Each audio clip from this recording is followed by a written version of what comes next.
from the campus of the University of Nebraska at Omaha. Consider This, a program of issues and information behind today's news. Robert Thompson stopped in his tracks, no gain on first down. Tyler Lacey making the tackle. And a little chippy, it seemed, in the aftermath. Here comes a flag. Oh, Lord. Yep. Another bottle. That could be 15. It sure was. Yep, it sure was. Brings up second down and 9. Unsportsmanlike conduct on Texas Tech fans for throwing objects onto the field. Half the distance, the down counts. Second down. Now, you just can't do that. I mean, you can't do it. Hi, everyone. I'm Kathy Wyatt. Welcome to the 26th season and this week's edition of Consider This. Our topic, unsportsmanlike conduct. Joining us to talk more about it is Ron Higdon. Ron is the Assistant Director for the Nebraska Schools Activities Association. Thank you so much for being here and welcome. Thank you for having me. You bet. As we put up a graphic for our viewers, it's actually Wikipedia's definition. Tell us how you explain sportsmanship to people. I think it's probably best explained by behavior. Behavior before, during, and after a competition. And how people act during that time kind of dictates what their sportsmanship level is. Okay, let's talk qualities now. We're going to put another graphic up for our viewers. And as we're doing that, tell us what you're seeing and what really stands out to you, Ron. Well, when you look at sportsmanship itself, I think the one that sticks out the most is respect. Being respectful of your opponent, being respectful of the officials, and being respectful of the sport or activity that you're participating in. And there's several instances where people just don't have that respect anymore. So I think that the respectful portion of that graphic right there is probably the one that sticks out the most. So the million-dollar question here for you, Ron, is why? What's happening that, I mean, granted, we still do have people who are doing what they need to be doing to support, who they're there to see. But we seem to have a growing number of people who are not. And again, the question is why? Well, I think that that's up for interpretation, but there's several different things that we have in mind at our association. And people in general, I think throughout society, are putting more emphasis on winning more than just participating or just enjoying a sport. They put more money into it at a younger level and start at a younger age. And to them, they feel like more results, or they expect the expectations are of perfection, so like whether it's going to be with their athletes or with their coaches or the officials, the expectations are unrealistic. Okay, and it is taking its toll. And today we're going to talk about how it's impacting sports officials. Before we talk about a survey, I'd like for you to tell our viewers about the NSAA. Well, the NSAA is a nonprofit organization that the high schools are voluntary members of, and then they, as a collective group, decide what the bylaws are, and our office. So in essence, the NSAA is all the member high schools in the state of Nebraska. Our office is tasked with interpreting those bylaws and be it eligibility. We belong to something called the National Federation, the NFHS, which writes the playing rules for the majority of our sports and activities, and we belong to that organization. So we give interpretations for that, and then we run all of the high school championships for the sponsored sports and activities for the NSAA. You have a big month this month. Tell us about that a little bit. Well, just this week it started on Monday with state golf is Monday, Tuesday. State softball starts on Wednesday, goes Wednesday, Thursday, Friday. State tennis starts on Thursday, goes Thursday, Friday, and then we go into next week with state cross country. So it's a pretty busy time for us. And you had time to be here. We thank you for that. Yeah. So I do want to talk about this National Officiating Survey. Broad strokes, big picture. What is that? So in 2019, the NASO, which is the National Association of Sports Officials, conducted a survey, and they sent a survey out to all of their members across the nation. And out of that, 14,000 plus officials responded to the survey, and that's where the data comes from.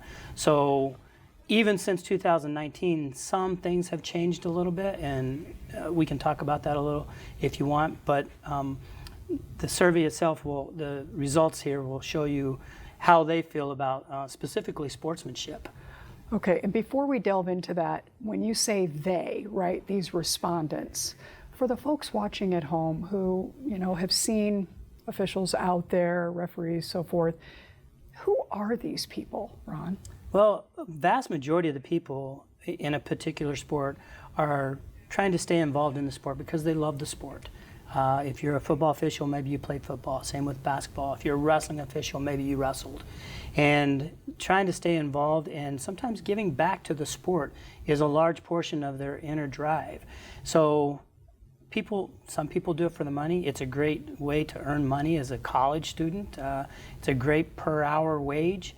But the problem therein lies when people act crazy and act the way they do towards officials. It makes it difficult for us to keep them in the fold past 1 to 3 years. Let's talk about their perspective with this survey. We're going to put up a series of graphics for our viewers. This first one talks about their take on what's happening to sportsmanship.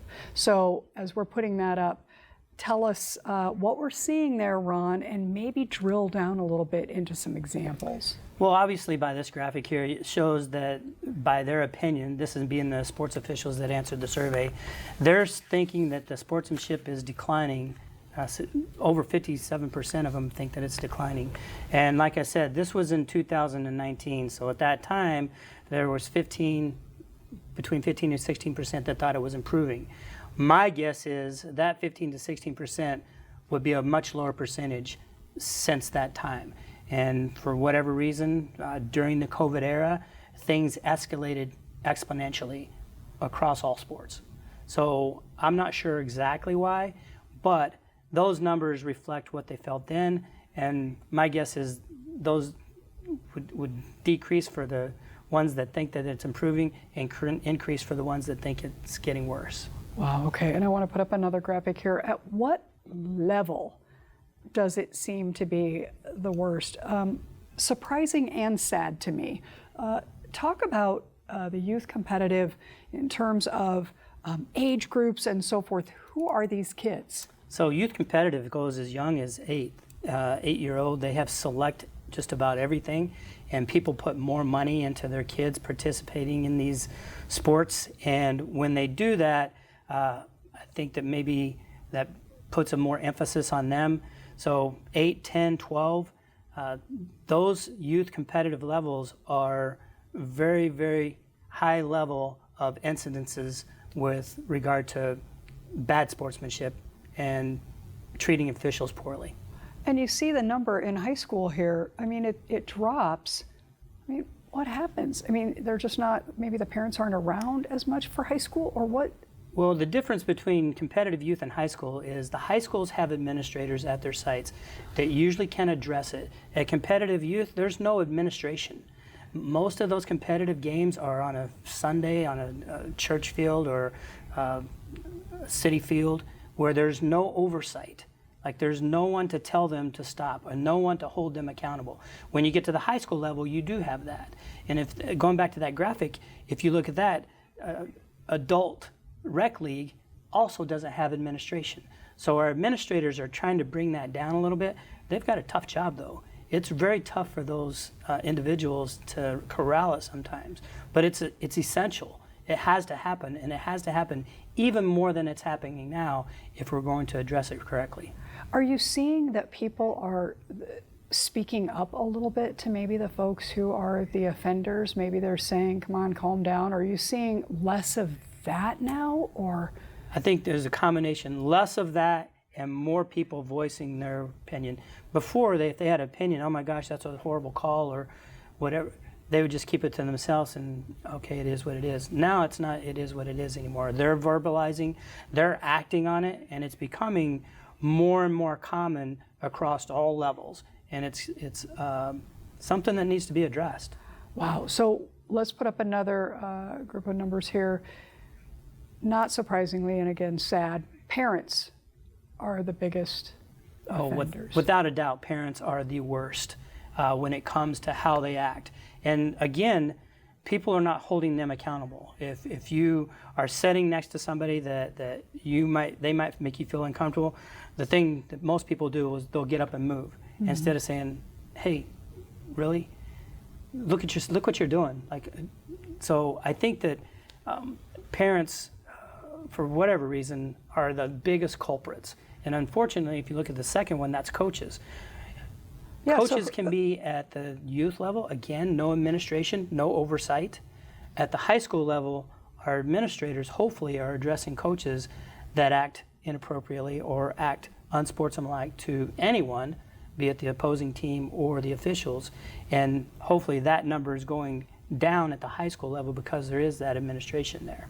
Can I ask a question? What does this do to the makeup of the teams? Right, so you have people yelling on the sidelines. There are some kids out there who try to take that, and there are some kids who just can't take that. I mean, Absolutely. so how not only are things changing on the sidelines, right, but they're also changing on the field. Absolutely. And if you look at the influence that coaches have, where are your future coaches coming from?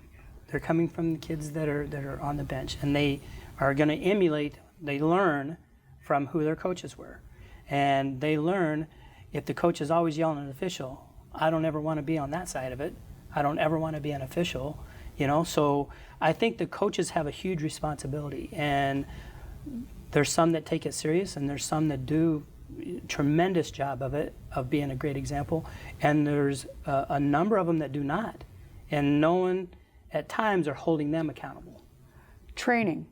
So you say you want to be a coach, and I would imagine that varies at different levels, but somebody's got to be talking to them about the importance of being respectful, as you alluded to earlier in one of our qualities. Is that happening? Yes and no. At our level, at the high school level, there's more and more instances of coaches that are not educators. So they're bringing them in from the outside as a contract laborer. They're not part of the education system. They haven't been through the training that teachers and educators go through in order to get your teaching certificate, and that becomes a problem when they don't act the way education-based athletics are based on. And so at the high school level, that becomes an issue. The other issue is a coaching shortage, because there's a large coaching shortage in a number of sports. Some of them it's pretty easy at the high level stuff.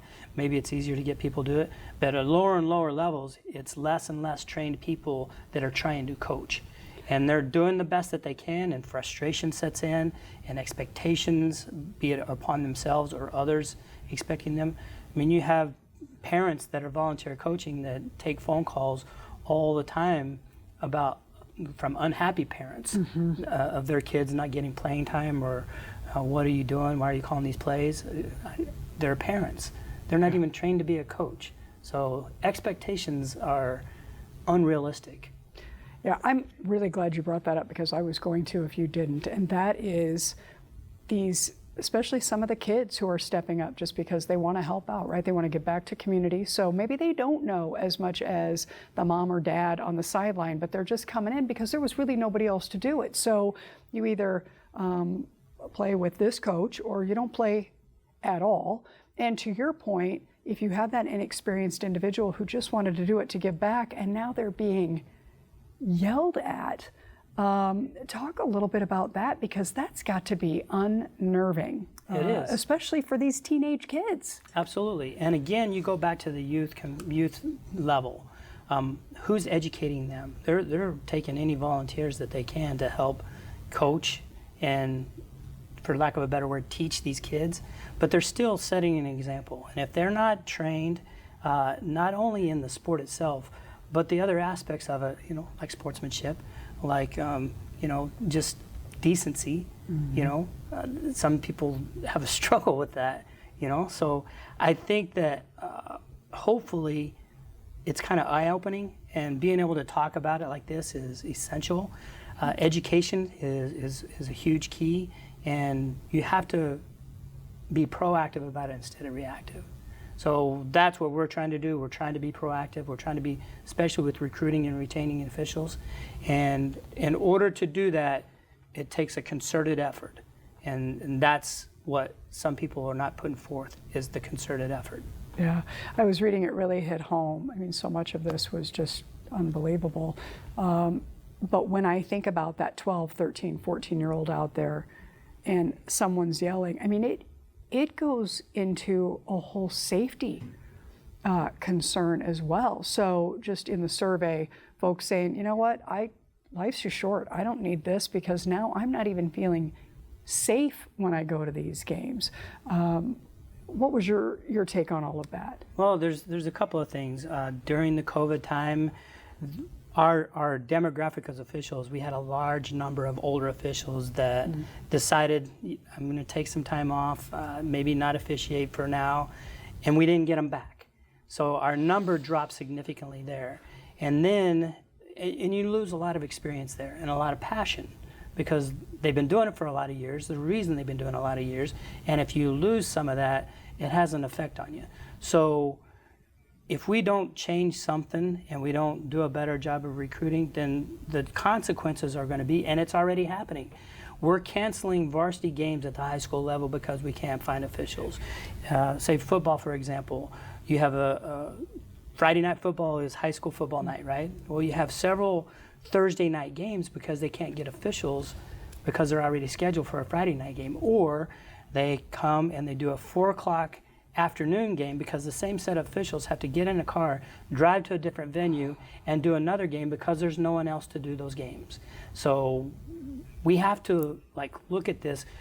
We're almost in crisis mode, that if we don't do something different than what's going on right now, that it's going to continue down this path, and then what are we going to do? Right.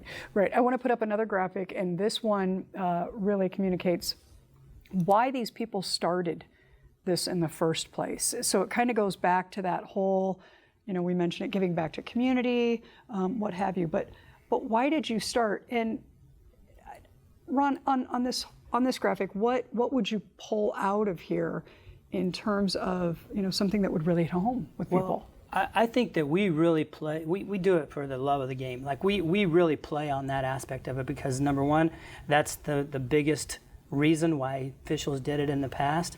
And if we can get those and recruit those kids that are, maybe right out of high school or in college and not participating in college athletics, or right out of college and they were a college athlete and they want to continue in the sport some way, that's where we're really focusing a large portion of our attention on.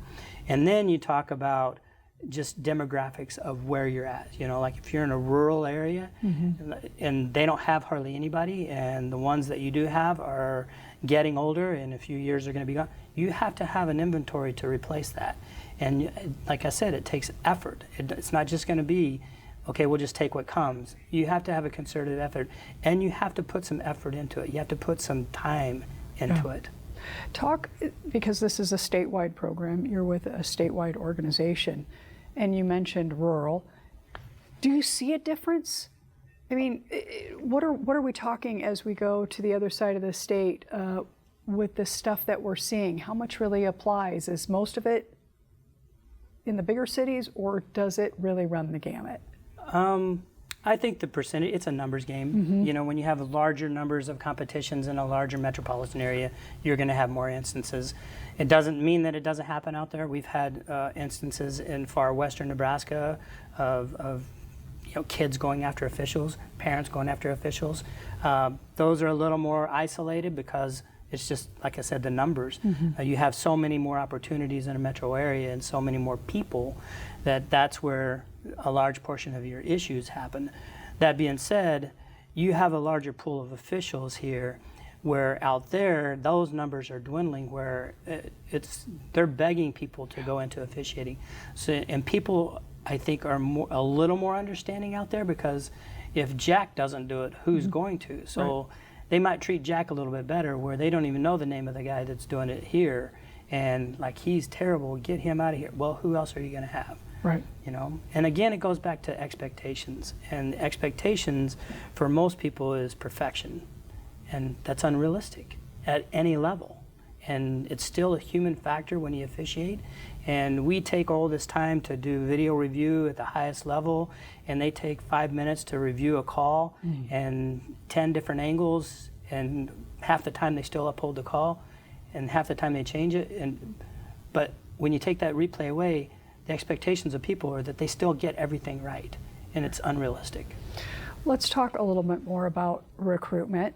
We may have some viewers who are watching. What did you say the average sports official is 56? Yes. That's the average age, right? So we may have some younger people watching, or anybody of any age who's interested. So help us find this balance, Ron. So maybe people will come in and say, I really have wanted to do that. And if I wouldn't feel like, I was going to be on the receiving end of some words or actions, I might try it. So what would you say to those people out there right now who are thinking, I'd really like to do that, but? Well, I think sometimes you have to educate yourself, because if you just register with an organization, expect contracts to be coming your way, it doesn't necessarily happen that. You have to communicate with people, you have to let them know that you're there, let them know your experience, ask for help, go to clinics. We have an official summit, we have officials clinics, and those are just the ones that we provide. There's other associations across the state in other sports that provide that kind of opportunity to people. The other thing that I would say is, if you're an official now, a large portion of people that stayed in officiating for years had somebody mentor them, had somebody that kind of took them under their wing and helped them through the first year, or maybe year and a half to 2 years, and then kind of got their feet wet and kind of got them, on solid ground, and then let them be on their own. Too many times people, as soon as you get there, you're right into the fire, and that's not a great opportunity for you to learn, make mistakes, and not take the brunt of the abuse because of it.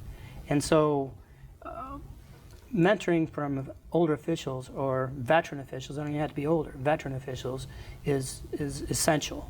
I think that that's a great key, and we developed a mentoring programs that people can take advantage of if they want to be an official. And there's other youth associations that are starting to do the same thing. Okay, and I, as we get into our final minutes here, I want to show our folks at home the best example of sportsmanship. The video is 2008, and we have two teams here. We have Central Washington and Western Oregon. The batter is from Western Oregon, never hit a home run. But she does, right? And she's rounding first base, and she tears a ligament, right? You see those runners coming in that she advanced. And so what happens?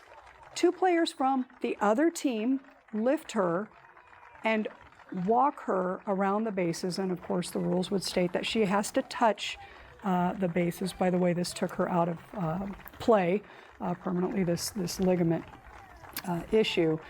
But I love watching this video. Now, Ron, tell our viewers, please, why the opposing team had to pick her up and take her around. Well, the rules of the game is that your own team, your own coaches can assist you in any way. So once she rounded first base and tore the ligaments, the only way that she would be able to complete that was if somebody not from her team were going to help her across. She obviously couldn't do it herself, so the opposing team took it upon themselves, and the time frame was very short. They chose to help her, even though it was 3 runs against them, and take her to every base and let her touch the base and finish her home run, make it count in the books and count in the game. That was the only way that was going to happen. So, a couple minutes remaining. What direction are we headed, Ron? And what do we need to do together to turn this thing around? Well, I think that it's kind of like you see something, you say something. If you see somebody acting that is inappropriate at a game, whether they're yelling at the other team or say something. It takes some confidence for that person to say something, but we need more people to do that. And if they do that, I think that it'll start to make a bit of a difference. The other thing is our administrators have those tough conversations, and that's hard. We have several of them that have no problem doing it, and some of them that it's a tough ask. So when you get to the point where you need to make that happen, have that conversation, having the confidence to do it. The other thing is the officials that we have now. If you help us in recruiting, help us in the mentoring, that those numbers in our inventory will grow. Incidentally, this year, for the first time since before COVID, we actually grew in our number of fall officials for the first time. So our focus is going to be looking at the first-year officials and even the first 2-year officials, and really communicate with them, reach out to them and say, hey, how did it go? What do we do? How can we help? And hopefully, the survey showed that if they get to past the 3-year, we've got them for a little while. So our focus is that 1 to 3 years. Talking with Ron Higdon about unsportsmanlike conduct today. Thank you so much for being here and sharing your time and expertise. If viewers want more information, we do have a few websites that we want to drive them to. There's the Nebraska Schools Activities Association, nsaahome.org, and there's the phone number, and then of course the National Officiating Survey, and you can see the website there. Ron, thank you again. Best wishes to you moving forward. Thank you for having me. I appreciate it. You bet. Thanks to our students who are working so hard behind the scenes, and of course to all of you for watching. As we close, scenes from downtown Omaha is seen through the lens of Joey Kirkle, a junior here at UNO. We'll see you next week.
Consider This is an issues and information program produced by UNO Television. More information and program archives can be found at nebraskapublicmedia.org/considerthis. If you'd like to share your comments about this program, call UNO Television at 402-554-2516 during regular business hours, or send an email to cwyatt@unomaha.edu.